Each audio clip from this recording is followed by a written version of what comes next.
বিক্ৰম, মই পাহৰিব পৰা নাই মোৰ সন্মুখতে মোৰ ছিনিয়ৰ এজন অফিচাৰক এজন কুখ্যাত মানুহে ৰঙা চকু দেখুৱাই হুকুম দিয়াৰ কথা। বিক্ৰম, তুমি এইবোৰ কথা কিয় ছাৰ? শক্তিপ্ৰসাদ বেজবৰুৱাই আপোনাক অন্যায় কাম কৰিবলৈ বাধ্য কৰোৱা সেই দৃশ্য মই পাহৰি যাব লাগে? সেই সময়ত আপোনাৰ মুখত ফুটি উঠা আপোনাৰ সেই অসহায় ৰূপ মই পাহৰি যাব লাগে? বিক্ৰম, তুমি মনে মনে থাকা। মই মনে মনে থাকিলে জানো আপুনি পাহৰিব পাৰিব?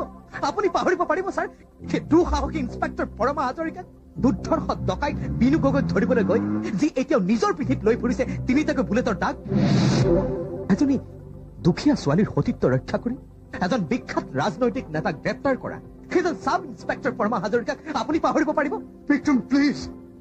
পাহৰিব পাৰিব লাহৰীঘাট থানাৰ অচি পৰমা হাজৰিকা, যাৰ এষাৰ কথাত থানা আক্ৰমণ কৰিবলৈ অহা এক উন্মত্ত জনতা দল শান্ত হৈ উভতি গৈছিল?